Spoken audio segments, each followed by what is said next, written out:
The Call of the Wild by Jack London. Chapter 3, On the Trail. Adapted version. That night, Buck faced the problem of sleeping. When he saw the warm tents aglow with candles, he naturally went inside. But Francois and Pearl swore and threw things at him. Buck fled into the cold night. The wind nipped sharply at his wounded shoulder. He lay down in the snow, but the cold soon brought him to his feet again. For a time, Buck wandered around in search of a warm place. Finally, an idea came to him. He would see how his teammates were surviving the cold. He looked for them at the camp. To his surprise, they were nowhere to be found. Were they in the tents?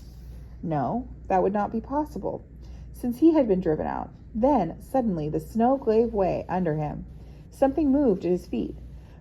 Buck jumped back and began to snarl. A friendly yelp put him at ease, so he turned to check. A whiff of warm air rose from the ground, and there, curled into a smug ball, was Billy. Another lesson. So that was the way they did it, huh? Buck chose a spot and began to dig a hole for himself. Shortly, his warm body filled the hole, and he was asleep. Buck slept soundly, even though he growled and barked at his bad dreams. During the night, a snowfall buried him completely. In the morning, the snow pressed in on him on all sides. For a moment, Buck did not know where he was. A great fear swept through him. The wild thing's fear of the trapped. It was a fear that came from his untamed ancestors. He had known nothing of traps in his own life. Buck leapt to his feet with a snarl, sending snow flying all around him. When the snow cleared, he again saw the white camp. Now he remembered where he was and how he got there. "Well, I say," shouted Francois to Perrault. "That Buck, for sure, learned quick as anything." Perrault nodded. As a courier carrying important messages from the Canadian government, he was glad to have a dog like Buck.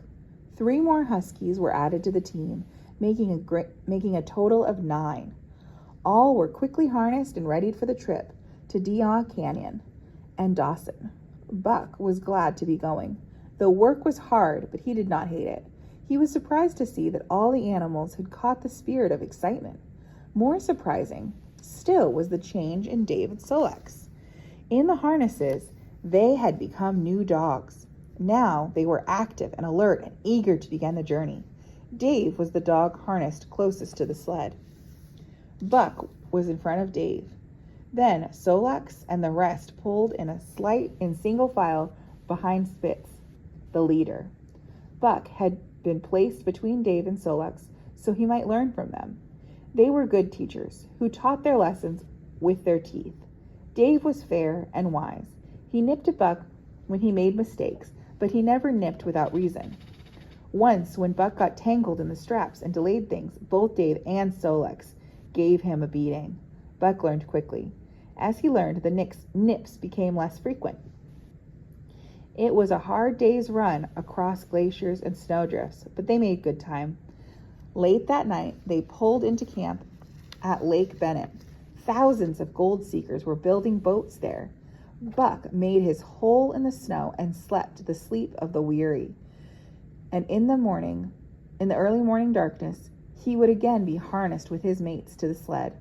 Because the snow was packed on the trail, they traveled 40 miles the first day, but each day would be harder than the one before as they made their own trail. Perrault had to walk ahead of the team to pack the trail with his snowshoes. For days and days, Buck worked in his harness. Each day started and ended in darkness. The further they went, the hungrier Buck became. The pound and a half of dried fish he got at the end of the day was never enough. He was always hungry. The other dogs seemed to do well on even less food, but they weighed less and had been born into this kind of life. Buck soon lost his old way of eating. The other dogs ate quickly and then went after Buck's unfinished food. Buck learned to eat as fast as they did. His hunger even drove him to take food from others. He watched and learned. When he saw Pike, a new dog, steal a slice of bacon from Perrault's back, Buck copied him and even got an entire chunk. Dumb, a clumsy dog who was always getting caught, was punished for Buck's theft. The theft showed that Buck was fit to survive in the unfriendly Northland. It showed his ability to change. If he had not been able to adapt to his new environment, he would have died. Buck had to put aside his moral nature. Such a thing was fine in the Southland, where one lived under the law of love and respect. But in the land of the Northland, the law was the law of club and fang. In all his days, he had never run from a fight. The man in the red sweater, however, had taught him a new code. Now he knew to flee to save his hide. He did not steal for the joy of it, but because he was starving. He did what he had to do. Buck's change came about quickly. His muscles became hard as iron. He ignored pain. He would eat anything, no matter how disgusting. Sight and scent became remarkably keen. His hearing was so sharp that even in his sleep he could hear the smallest sound. He learned to bite the ice from his toes, and when he was thirsty, he knew how to break the ice to get water to drink. Instincts long dead came to life again. He remembered that the time when wild dogs had killed for their meat. It was hard to learn again how to cut and slash. The tricks of his ancestors came back to him. These thoughts had always been within him. On still, cold nights, Buck howled like a wolf at the stars. It was the long, lonely howl of his distant ancestors. The beast from the past grew inside Buck, and it grew secretly. He did not pick fights, and he avoided them whenever he could. He never showed his bitter hatred of Spitz through snarls or threatening looks. Spitz, however, never lost a chance to bully Buck or to start a fight that could have ended in death. Early in the trip, such a fight almost happened. At the end of the day, they made camp near a frozen lake. The snow and wind cut like a hot knife. To lighten the load, the men had left their tents behind. Here, they made their fire and spread their blankets on the ice. Buck made his nest in the snow under an overhanging rock. It was snug and warm inside. Buck hated to leave it when Francois handed him the thawed-out fish. When Buck returned, he found that his place had been taken. A snarl quickly told him that the thief was Spitz. Until now, Buck had avoided any trouble with Spitz, but this was too much. The beast within him roared. Buck sprang on Fitz with a fury that surprised them both. Spitz had thought that Buck was timid and cowardly. Francois was surprised too. When he saw the cause of the fight, he called to Buck, "Give it to him, my God!" "Give it to him, the dirty thief!" Spitz circled back and forth, eager for a chance to spring on Buck. Buck was no less eager, and moved around Spitz looking for an opening. It was then that the unexpected happened. Their fighting to the death would have to be delayed. The camp was suddenly alive with prowling, starving huskies. About 100 of them had crept in while Buck and Spitz were fighting. Francois and Perrault sprang among the intruders and began to swing their clubs. The wild dogs showed teeth and fought back. They were crazed by the smell of food. Perrault found one animal with his head in the food box. His club fell down hard on its skinny body. The box fell, shattered the bread and bacon. Immediately, the starving animal went after the food. They yelped and howled over a rain of blows, but they struggled on madly until each crumb had been eaten. In the meantime, the surprised team dogs had leapt from their nests. They were immediately attacked by the intruders. Never had Buck seen such dogs. They seemed to be nothing but bones and hide. but their hunger made them terrifying. Buck was attacked by 3 huskies. In an instant, his head and shoulders were badly slashed. Billy was crying as usual. Dave and Sullock were dripping blood from many wounds. Joe was snapping like a demon. Buck was sprayed with blood when his teeth cut through the flesh of another dog. The taste of blood only made him fiercer. Then he felt teeth at his own throat. Spitz was attacking him from the side. Buck shook himself free. Billy sprang through the circle of attackers and ran across the ice. Puck and Dum followed on his heels. The rest of the team dogs soon followed. As Buck started after them, he spotted Fitz rushing at him. Spitz bid to knock Buck to the ice failed, and Buck soon joined the fleeing dogs. The 9 team dogs, a sorry bunch, gathered in the forest. There was not one who was badly hurt. Dub had an injured leg. Joe had lost an eye. Dolly, the last dog added to the team, had a torn throat, and the good-natured Billy had a nearly chewed-off ear and cried throughout the night. In the morning, the dogs limped back to camp. The attackers were gone, but so was half of their food. Nothing worth eating had escaped the starving dogs. They had even eaten Pearl's moose hide moccasins. Francois looked over the wounded dogs. "What do you think, Perrault?" he said softly. Perrault only shook his head. It was 2 hours to get the wounded team underway. They struggled painfully on the trail. 400 of the hardest miles to Dawson lay ahead of them.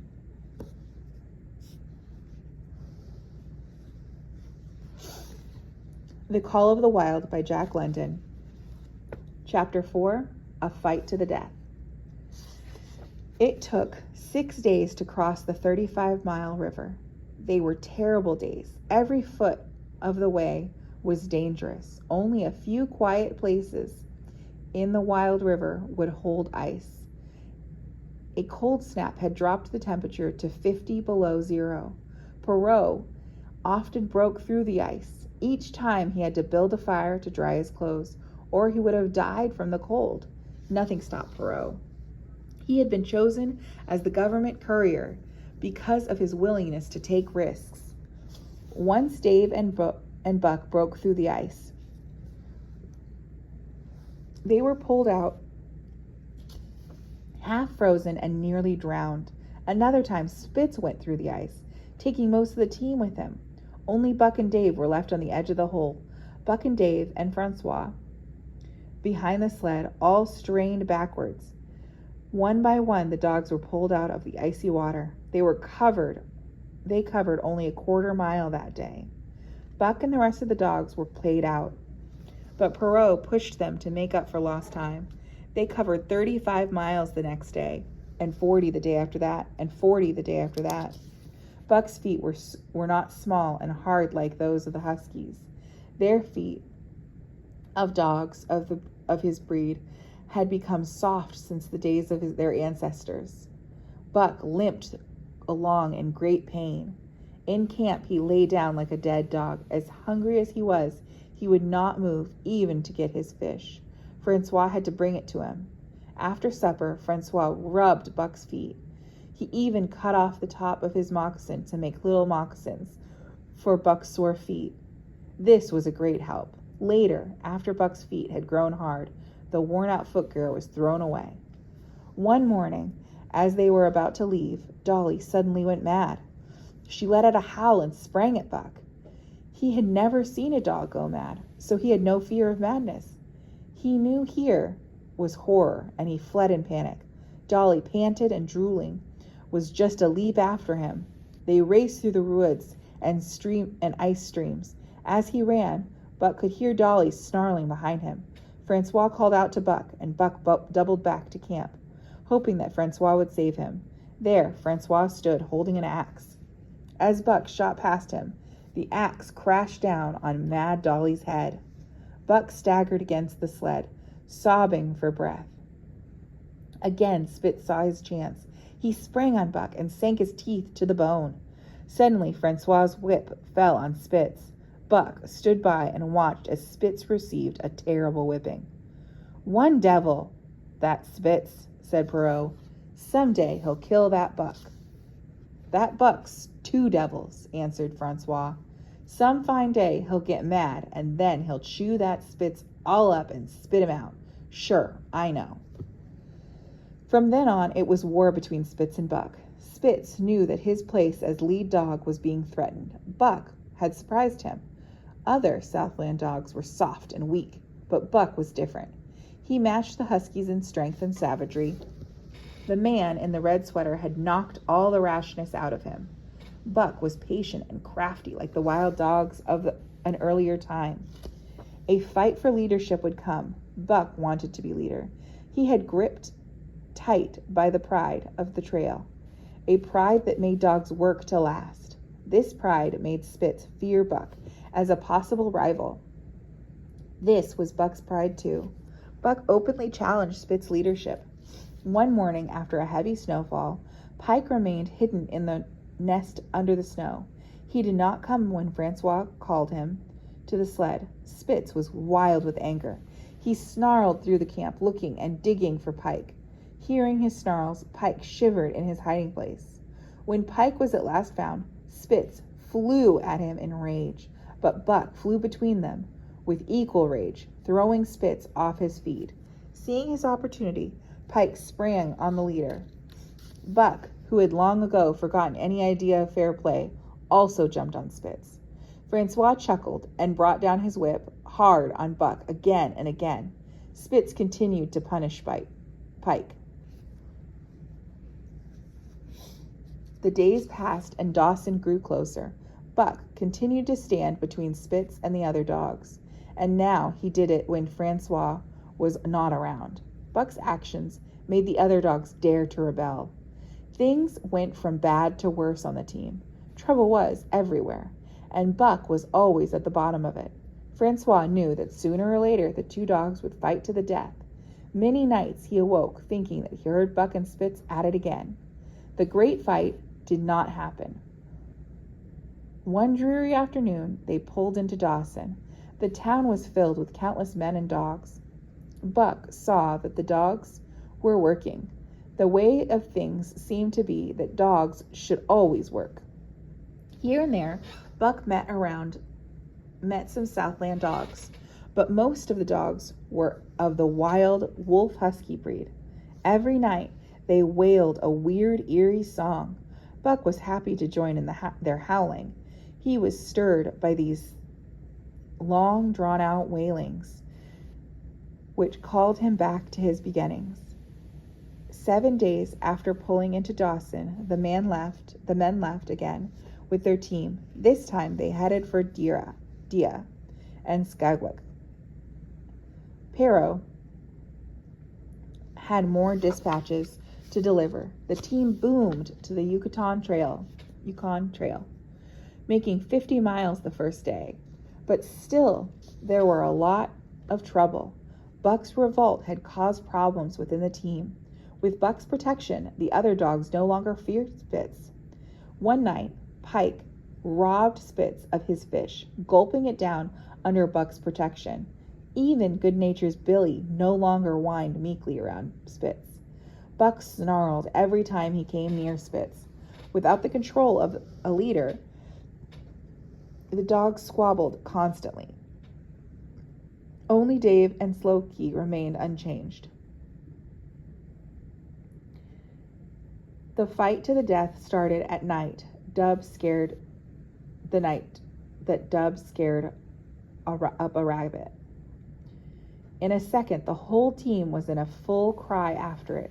The rabbit sped down the river, running lightly on the surface of the snow. The dogs had to plow through it. 50 dogs from a police camp nearby joined in the chase. Buck led the pack, but he could not gain on the rabbit. He felt the joy of killing. This was the life summit. Buck felt in the deepest part of his nature that life could hold no more than this. This instinct went back to the beginning of time. Spitz, cold and crafty, even while chasing a kill, left the pack. He cut across the narrow neck of the land near the long bend in the creek. Buck did not know this, but he rounded the bend and saw Spitz.